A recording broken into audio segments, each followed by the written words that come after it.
టీచర్స్కి, సచివాలయం సిబ్బందికి, అంగన్వాడీ టీచర్లకి, ఇక్కడికి సమావేశంలో పాల్గొంటున్న స్టూడెంట్స్ అందరికీ కూడా నా హృదయపూర్వక నమస్కారాలు తెలియజేస్తున్నాను. ముఖ్యంగా ఈరోజు ముందుగా అందరికీ అంతర్జాతీయ బాలికా దినోత్సవ శుభాకాంక్షలు. ఇది చాలా సంతోషకరమైన రోజు కదా.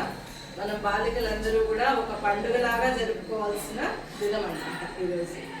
అక్టోబర్ 11 అంటే రేపు వస్తుంది, కానీ రేపు మన అందరికీ హాలిడే, సెకండ్ సాటర్డే వచ్చింది కాబట్టి ఒక రోజు ముందుగానే సెలబ్రేట్ చేసుకుంటున్నాము. ఈ రోజు యొక్క ప్రాముఖ్యత గురించి మన జయా మేడం మీకు అందరికీ చెప్పింది కదా.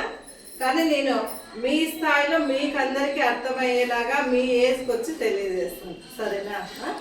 ముఖ్యంగా మనము ఈ రోజు జరుపుకోవడానికి కారణమైన మహిళ గురించి తెలుసుకోవాలి కదా.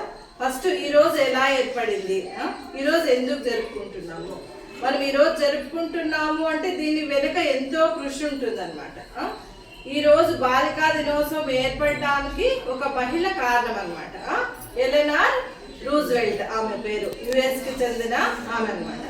ఆమె మహిళ ఆత్మగౌరవం కోసం ఎన్నో పోరాటాలు చేసింది. మహిళ అంటే ఇంతకు ముందు మనకి ఇలా చదువుకోవడానికి కూడా అవకాశం ఉండేది కాదు కదా. ఎంతో అణచివేదిక, ఒక బానిసలాగా ఉండేవాళ్ళం అనమాట ఇంతకు ముందు తరాలన్నీ. ఇప్పుడు మనం ఎంతో హాయిగా జీవిస్తున్నాం అప్పటితో పోలిస్తే. కానీ బానిసత్వం ఇప్పటికి కూడా ఉంది, అది పోలేదు ఇంకా. ఒక 10% ఎన్ని పోరాటాలు చేస్తా అంటే కూడా ఒక 10% పోయింది అంతే. ఇప్పటికి కూడా మహిళలు అంటే బానిసలుగానే ఇంట్లో కానీ ఆఫీసుల్లో కానీ ఎక్కడన్నా కూడా మహిళని చులకనగానే చూస్తున్నారు. మహిళ అగౌరవానికి గురవుతాదండి. ఎంత పెద్ద స్టేజ్ లో ఉన్న మహిళ అయినా కూడా ఆమె అగౌరవానికి గురవుతాంది.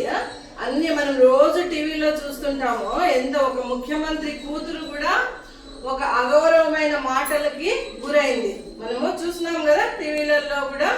కాబట్టి మహిళని ఎందుకు ఇంత చులకనగా, మనం ఇన్ని తరాలుగా ఎన్ని పోరాటాలు చేసినా కూడా మహిళలు ముందుకు రావడం లేదు. ముందుకు పోతున్నా కూడా మనశ్శాంతి ఉండడం లేదు. మహిళ ప్రతి దశలో కూడా ఆమె బానిసత్వానికి గురవుతానే ఉందన్నమాట.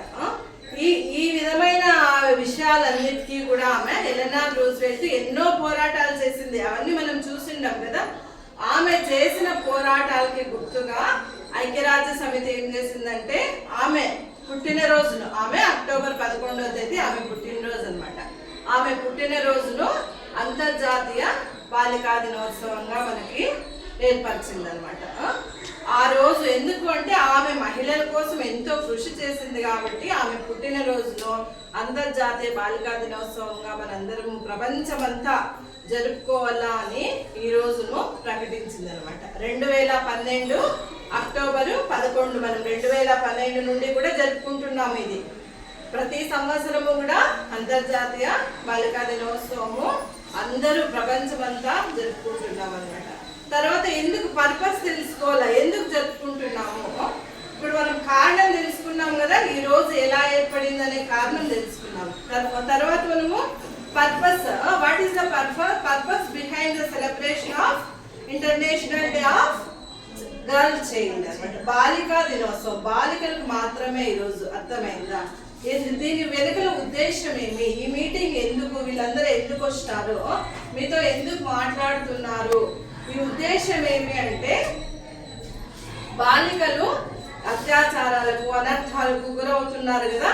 ఇవన్నీ కూడా మీకేమన్నా సమస్యలు ఉంటే కూడా ఈరోజు అవన్నీ కూడా మీకు అవగాహన తీసుకురావాలంటే అవన్నీ చర్చించి వాటికి ఇంకా కొత్త చట్టాలు ఏమన్నా తీసుకురావచ్చా, ఆల్రెడీ ఏమన్నా చట్టాలు ఉన్నాయా, ఇవన్నీ మీకు తెలియదు కదా. ఇవన్నీ కూడా చర్చించాలా అనే ఉద్దేశంతో ఈ రోజు ఏర్పరచబడింది అనమాట. దీని ఉద్దేశము మీకేమన్నా సమస్యలు ఉంటే ఈరోజు చెప్పచ్చు మీ మేడమ్స్తో కానీ తల్లిదండ్రులతో కానీ. మీకు స్కూల్లో ఎటువంటి సమస్యలు ఉన్నాయా, బయట ఏమన్నా సమస్యలు ఫేస్ చేస్తున్నారా, ఈ సమస్యలన్నీ కూడా ఈరోజు చర్చించి వాటిపైన వాటికి ఏమన్నా చట్టాలు ఉన్నాయా అనే అవగాహన తీసుకురావడానికి మీకందరికీ తెలియజేయడానికి ఈ రోజు యొక్క ఉద్దేశం అన్నమాట. అర్థమైందమ్మా?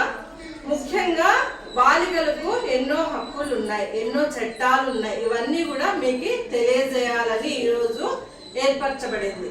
ముఖ్యంగా విద్యా హక్కు. మీకందరికీ కూడా చదువుకునే హక్కు ఉంది.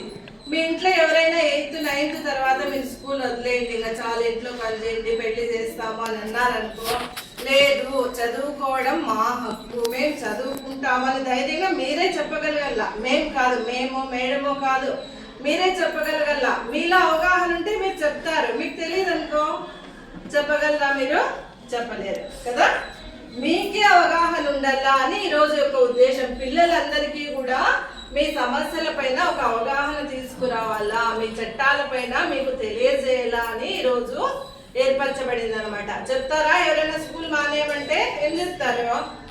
మేము చదువుకుంటాము, మేము హయ్యర్ స్టడీస్కి వెళ్తాము, మేము జాబ్ చేస్తాము అని మీరే సమాధానం చెప్పాల మీ తల్లిదండ్రులకు. ఇంకొకరు పక్కింటి వాళ్ళు ఆ పక్కింటి వాళ్ళు కాదు, మీరే సమాధానం చెప్పగలిగే స్టేజ్ ఉండాల. అర్థమైందమ్మా? ఆ ధైర్యం మీరు తెచ్చుకోవాల. అర్థమైందా? అందరూ దేనికి భయపడిన అవసరము లేదు. ప్రతి దానికి కూడా ఇప్పుడు చట్టం ఉంది. విద్యా హక్కు అంటే మీకు చదువుకునే హక్కు ఉంది అని మీకు తెలియజేస్తున్నాం అన్నమాట. ఇంకా మీ ఫ్రెండ్స్ ఎవరైనా డ్రాప్ అయినారనుకో, వాళ్ళని కూడా స్కూల్కి తీసుకురండి. అర్థమైందా? పదవే చదువుకుందాము, నేను డాక్టర్ అయితే నువ్వు ఇంజనీర్ అయ్యదు అని మీరే చెప్పాలా. అర్థమైందా? మన మేడం స్టూడీ చదువుకొని ఎంత బాగా టీచర్స్ అయినారు, మనం కూడా టీచర్స్ అయిదాం, పద స్కూల్కి పోదాము. ఫ్రీనే కదా స్కూల్. మీకు గవర్నమెంట్ చదువు ఫ్రీగా అందజేస్తుంది, బట్టలు ఫ్రీగా అందజేస్తుంది, ఫుడ్ ఫ్రీగా అందజేస్తుంది. ఇవన్నీ ఎందుకు? కొన్ని వేల కోట్ల రూపాయలు ఖర్చు పెడుతుంది స్కూల్స్ పైన మీరు చదువుకోవడం కోసం. అది మీరు అందరూ కూడా తెలుసుకోవాలి. మా ప్రతి అమ్మాయి తెలుసుకోవాలా. అర్థమైందా? 10 మంది ఉంటే చాలు, ఒక 100 మంది ఉంటేనే చెప్పగలగడం కాదు. 5 మంది ఉన్నా కూడా మేము ఈ విషయము మీకు తెలియజేస్తాము. ఎందుకంటే ప్రతి అమ్మాయి కూడా తెలుసుకోవాల్సిన విషయము. ప్రతి అమ్మాయి కూడా బాగుపడాలి. ఎవరో రిచ్ ఫ్యామిలీస్ లో వాళ్ళే బాగుపడాలా, కింద ఫ్యామిలీస్ కి అవసరం లేదు అని కాదమ్మా. మీరందరూ కూడా కష్టపడి చదివి రేపు పొద్దున జాబ్స్ తెచ్చుకొని మీరు లైఫ్ లో సెటిల్ అయిన తర్వాతే పెళ్లి చేసుకోవాలా. మేడం ఏం చెప్పింది? బాల్య వివాహాలు చేసుకోవద్దండి అని చెప్పింది కదా. మీకు తెలిసినట్లుగా ఎవరైనా చేస్తా అంటే కూడా మా దృష్టికి తీసుకురండి అని మీ హెచ్ఎం మేడం చెప్పారు కదా. అర్థమైంది అందరికి? బాల్య వివాహాలు అంటే 18 సంవత్సరాల లోపు పిల్లలకి ఎవరికైనా పెళ్లి చేస్తా అంటే మీరు అంగన్వాడీ టీచర్ కానీ మీ హెడ్ మాస్టర్ కానీ తెలియజేయాల. అర్థమైందమ్మా? 18 సంవత్సరాల లోపల ఎవరు కూడా పెళ్లి చేసుకోకూడదు. మగ పిల్లలకైతే 21 సంవత్సరాలు, ఆడపిల్లలకైతే 18 సంవత్సరాలు. ఆడపిల్లలు కూడా 21 సంవత్సరాలు ఉండాలా అని ఇప్పుడు బిల్లు ఉంది, ఇంకా అది పాస్ కాలేదన్నమాట. అర్థమైందా? కానీ హిమాచల్ ప్రదేశ్ స్టేట్ పాస్ చేసేసింది వాళ్ళ స్టేట్ లో. 21 సంవత్సరాల ఆడపిల్లలు కూడా 21 years వరకు పెళ్లి చేసుకోకూడదు. ఎందుకు చేసుకోకూడదు అంటున్నాం చెప్పండి? ఎవరైనా ఒక్కరు లేచి మీకు ఏం తెలిసేది? 18 సంవత్సరాల లోపల 21 సంవత్సరాల లోపల పెళ్లి చేసుకోకూడదు అని చెప్తున్నాం కదా అందరూ. ఎందుకు మేడమ్స్ ఇట్లా చెప్తా అన్నారు? ఒకరు ఏదన్నా చెప్పండి, మీకేమన్నా అర్థమైందా? చెప్పండి. మీకు ఏది తెలిసింటే అది ఒకటి చెప్పండి. ఒక పాయింట్ ఫ్రీగా మాట్లాడుతున్నాను కదా నేను, చెప్పండి. ఏమన్నా తెలిసి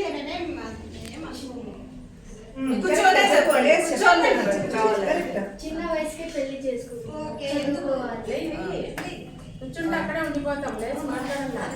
చిన్న వయసుకే పెళ్లి చేసుకోకూడదు, బాగా చదువుకోవాలి, మేడమ్స్ కి మంచి పేరు తెప్పివ్వాలి, అమ్మ వాళ్ళకి.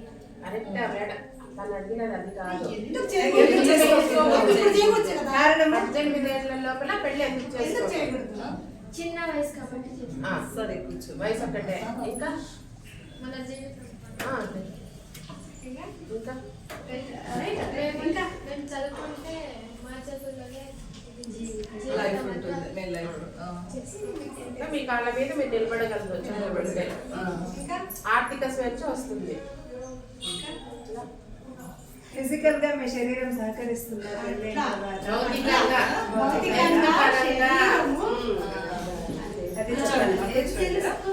చిన్న వయసులోనే పెళ్ళైతే ఫిజికల్ గా మన బాడీ ఇంకొకరికి బర్త్ని ఇవ్వడానికి మన బాడీ సహకరించదు అనమాట. అర్థమైందమ్మా? పెళ్ళైనాక పిల్లలు పుడతారు కదా, పిల్లలు పుట్టడానికి ఇంకా మన శరీరము సహకరించదు. అంతేగాక మనము చిన్న వయసులోనే ఎటువంటి పర్సన్ ని పెళ్లి చేసుకోవాలి అనే అవగాహన మనకి ఉండదు. అర్థమైందా?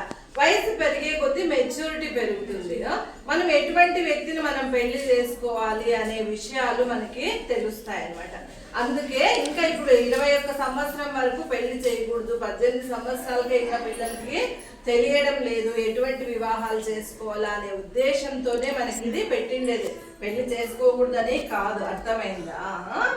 పెళ్లి చేసుకుంటే మన బాడీ ఫిజికల్ గాను సహకరించదు. మనకి ఎటువంటి పర్సన్ ని పెళ్లి చేసుకోవాలి, మన ఊరికి ఎవరు చెప్తే వాళ్ళు తలూపి పెళ్లి చేసేసుకుంటారు ఆడపిల్లలు.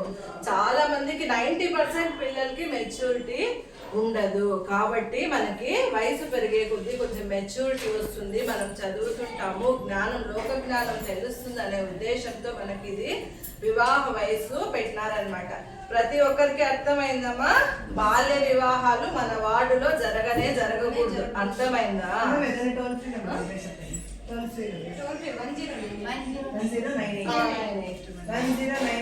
కాల్ చేసినా కూడా కంప్లైంట్ చేయొచ్చు.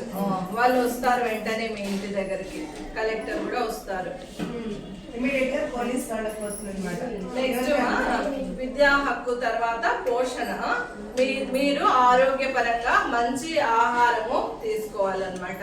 అర్థమైందమ్మా? ఇంట్లో అమ్మ వాళ్ళు ఫుడ్ బాగా పెడుతూ ఉంటారు మీకు. మీరు ఆకుకూరలు అవన్నీ కూడా బాగా తీసుకోవాలి. ఇంట్లో మధ్యాహ్నం కూడా ఇక్కడ మనకి గవర్నమెంట్ ఎగ్ సప్లై చేస్తుంది కదమ్మా, ఎగ్ చిక్కి తప్పకుండా తినండి. అర్థమైందా? మీరు తినడానికే అవి ఇచ్చేది, మీరు మళ్ళీ వేరే వాళ్ళకి ఇచ్చే కాదు. అర్థమైందా? మీరు తినండి, మధ్యాహ్నం ఫుడ్ కూడా ఇక్కడే తినండి. అర్థమైందా? కాలేదే చేస్తారు. మళ్ళీ మధ్యలో స్కూల్ ఇంటికి వెళ్ళిపోతారు అని గవర్నమెంట్ ఏం చేశారు తెలుసా? ఇక్కడే భోజనం కూడా తినండి, ఇక్కడే ఉండండి అని పెట్టారు. ఇంతకు ముందు బిలో పావర్టీ లైన్ వాళ్ళు కూడా చాలా ఎక్కువగా ఉండేవాళ్ళు. అందుకోసం కూడా మనకి ఇది చాలా ఏళ్ల నుండి ఉంది మధ్యాహ్న భోజనం పథకం. మేము చిన్నప్పుడు ఉంది కదమ్మా. ఇన్ని కర్రీస్, ఇంత ఎగ్ వెరైటీస్ లేవు, ఓన్లీ ఉప్మా. నెక్స్ట్ వైద్య సంరక్షణ అమ్మా. మీకు నర్సు ఉన్నారు, వచ్చినారు ఇప్పుడు.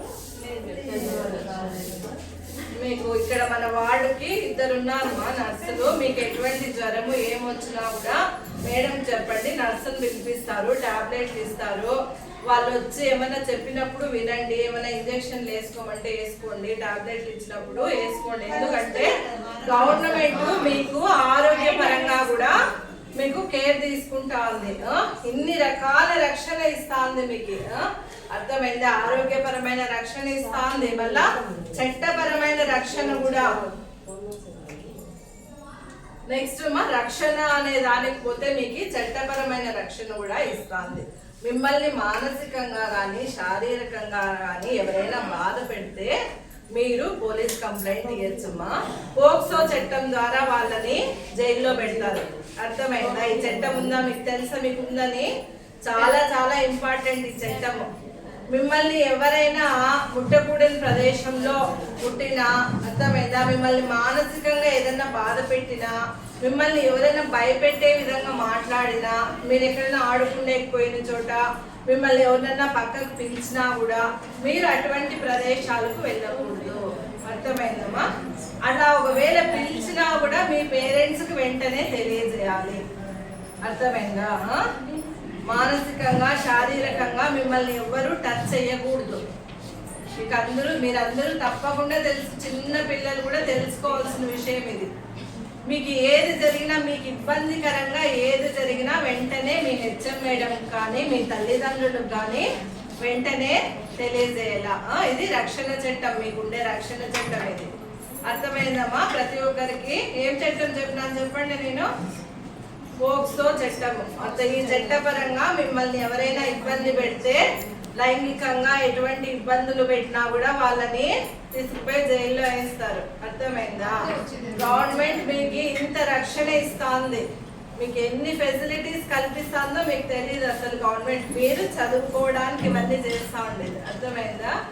మీరు ఆరోగ్యకరంగా ఉండడానికి ఇవన్నీ ఫెసిలిటీస్ కల్పిస్తుంది అనమాట. ఇంకా కేంద్ర ప్రభుత్వం మనకి ఏ పథకం తెచ్చింది? బేటీ బచావో బేటీ పడావో. ఆడపిల్లల్ని భ్రూణ హత్యలు చేయండి, కడుపులోనే భ్రూణ హత్యలు చేయకండి, కడుపులోనే చంపవద్దు. ఆడపిల్ల అని తెలుస్తానే చాలా మంది అభాషణలు చేసుకుంటున్నారు. అటువంటివి అది చాలా నేరము. అర్థమైందమ్మా? లింగ నిర్ధారణ నేరము. ఆడపిల్లలను కడుపులోనే చంపేస్తున్నారు కాబట్టి ఆ విధంగా మనకి భ్రూణ హత్యలను నివారించండి. ఆడపిల్లని భూమి పైన తీసుకొచ్చిన తర్వాత బాగా చదివించండి. ఆడపిల్లలు చదివే చోట కానీ, కాలేజీల్లో కానీ, ఆఫీసుల్లో కానీ ఎటువంటివి లైంగిక పరంగా ఎటువంటి ఇబ్బందులు చేసినా కూడా వాళ్ళందరినీ కూడా కొన్ని చట్టాల కింద జైలు శిక్ష ఉంది వాళ్ళకి. కాబట్టి మీరు ఎక్కడైనా కూడా ఇప్పుడే కాదు, కాలేజీ పైన మీరు జాబ్ చేసినా ధైర్యంగా మీరు బయటికి చెప్పాలి. అంతే, మనసులో పెట్టుకోకూడదు. ఇట్లాంటి విషయాలు ధైర్యంగా బయటికి చెప్పాలన్నమాట. అర్థమైందమ్మా? తర్వాత మీరు జాబ్ చేసిన తర్వాత బాల్య వివాహాలు చేసుకోకుండా మీకు సర్టన్ ఏజ్ వచ్చినాక మంచి వివాహము చేసుకోండి. వివాహం తర్వాత మళ్ళీ అత్తగారింట్లో మానసికంగా శారీరకంగా ఎటువంటి ఇబ్బందులు పెట్టినా కూడా మీరు బయటికి తెలియజేయండి. ఆత్మహత్యలు చేసుకోవడము ఇలాంటివి చేయకండి. అర్థమైందమ్మా? అత్తగారింట్లో ఏమైనా జరిగినా అమ్మగారికి తెలియజేయండి. మీరు సూసైడ్ చేసుకుంటే ఏమొస్తుంది? ఇన్నేళ్ళు పెంచి మిమ్మల్ని మేడమ్స్ చదివించి మీ తల్లిదండ్రులు పెంచి వివాహం చేసిన తర్వాత సూసైడ్ చేసుకుంటున్నారు. ఇప్పుడు మీ అమ్మలకు ఎంత బాధ. మీరు వెళ్ళిపోతే మీ అమ్మలు కదమ్మా బాధపడాల్సింది.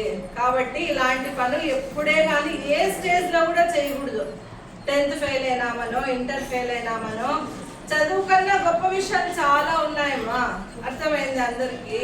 మాకు చదువు రాదు, మేము తక్కువ అని ఎప్పుడు అనుకోవద్దండి. చదువుకోండి. ఒకవేళ చదువు మీకు రాలేదనుకో ఇంకా వేరే విషయాలు చాలా ఉన్నాయి. అర్థమైందా? చదువు కన్నా గొప్ప విషయాలు చాలా ఉన్నాయి. కష్టపడి చదువుకోండి. ఇప్పుడు మీకు ఏం పనులు ఏమి లేవు కదా. మీ అమ్మ నాన్నలు బాగా చదివిస్తున్నారు, గవర్నమెంట్ ఇన్ని ఫెసిలిటీస్ కల్పిస్తూ ఉంది.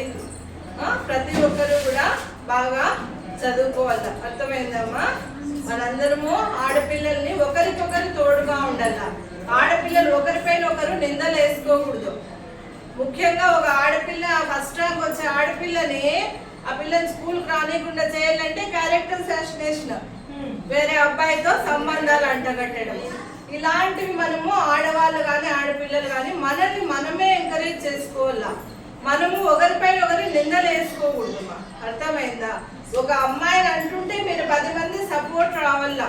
లేదు మేడం అమ్మాయి మంచిది, అబద్ధాలు చెప్తున్నారు అని అమ్మాయిని అంటున్నారులే అని మనం నవ్వుకోకూడదు మనసులో. అర్థమైందా? రేపు పొద్దున అదే బాధ మనకు వస్తుంది. సమాజము ఇదేమి చిన్నదేం కాదు. వాళ్ళకి ఈరోజు చేసిందే రేపు పొద్దున మనకు చేస్తుంది. కాబట్టి ఒక ఆడపిల్లకు వచ్చిన కష్టాన్ని 10 మంది కలిసి మనము తీర్చుకోవాలమ్మా. అర్థమైందా? మనకెందుకులే అని అనుకోకూడదు. ఎవరైనా ఒక ఆడపిల్ల కష్టం వచ్చిందని మీకు తెలిసిందనుకో, మీరు అమ్మాయికి సపోర్ట్ పోవాలా. అర్థమైందా? ఫిజికల్ గాను మనం ఓరల్ గానే కదా సపోర్ట్. మనం ఏం డబ్బులు ఏమి ఇవ్వం కదా, ఓరల్ సపోర్ట్ ఇస్తే చాలన్నమాట. ఆడపిల్లల్ని మనమే రక్షించుకోవాలా. ఇంకా జాగో బదులో బోలో అనే నినాదాన్ని తీసుకొచ్చింది మన గవర్నమెంట్.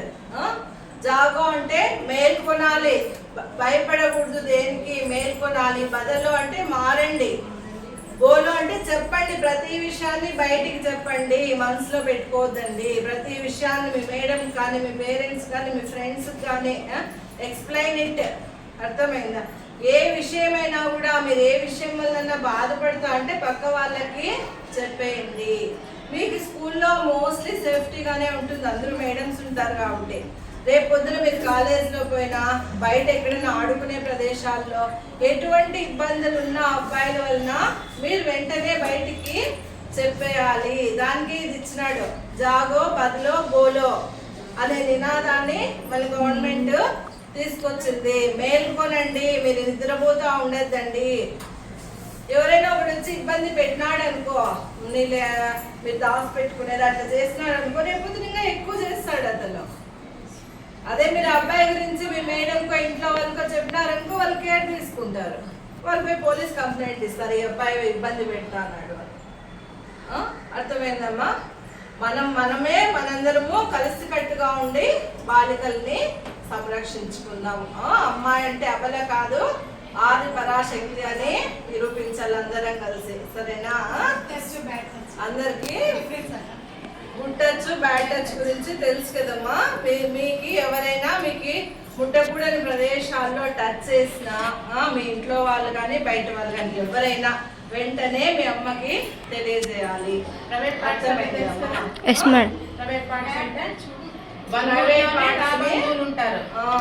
అంకుల్స్ మనకు మీరేమి ముందు నుంచి మాకు తెలుసు కదా అన్నట్లు మాట్లాడుతుంటారు. కానీ ఆ టచ్ చేసే విధానమే డిఫరెంట్ ఉంటుంది. బుగ్గలు నిల్లడము, పెదవులు ఇట్లా అనడము, చెస్ట్ అట్లా టచ్ చేసినప్పుడు డిఫరెంట్ ఫీల్ తెలుస్తుంది మనకు. అప్పుడే మనకి నేచర్ ఒక అద్భుతమైన మనం వాళ్ళని అవాయిడ్ చేయాలి. ఆ ప్రదేశం నుండి బయటకు కొంచెం జరుపు, ఆ ప్రదేశం నుండి బయటికి వచ్చేయాలి. అందరూ కూడా మనందరం కూడా ఈ విషయాలని వస్తే చూడండి. ఇప్పుడు ఇట్లా మంచి వాళ్ళైతే ఇట్లా అంటారు అని, అమ్మ ఇట్లా చదువుకోమ్మా అని అంటారు. ఇదేం టచ్? Good touch. ఇది గుడ్ టచ్. అదే బ్యాడ్ టచ్ ఏంటండి? ఇట్లా అనడము, ఇట్లా అనడము, అట్లంటే ఏమంటాము? అది బ్యాడ్ టచ్. అది డిఫరెంట్. ఎవరైనా కావచ్చు, మీ ఇంట్లో బంధువులు కానీ, స్కూల్లో టీచర్స్ కానీ, ఎవరైనా కానీ అన్న అని పెద్దమ్మ చిన్నాన్న కొడుకులు ఉంటారు, మామలు ఉంటారు, పెద్ద పెద్ద ముసలోళ్ళు కూడా ఉంటారు. ఇంకా వాళ్ళకి అంటే అట్లాంటి వాళ్ళు దూరం పెట్టండి. అందరూ మా ఇల్లు చూస్తారు కదమ్మా. ఏదైనా ప్రాబ్లం ఉంటే నాకు కూడా వచ్చి చెప్పచ్చు, అర్థమైందా? భయపడుతూ ఉండద్దు. అదే మాట్లాడండి. బోలో బోలో బోలో జాగో బదులో బోలేదు గుర్తు పెట్టుకోండి. మిమ్మల్ని ఎవరైనా ఇబ్బంది పెట్టంటే ఆ ప్రదేశం నుండి బయటకు వచ్చేయాలి. మీరు మళ్ళీ అక్కడే ఉండకూడదు, అర్థమైందమ్మా? మనందరం కలిసి బాలికల్ని రక్షించుకుందాం, ఓకేనా? రైట్.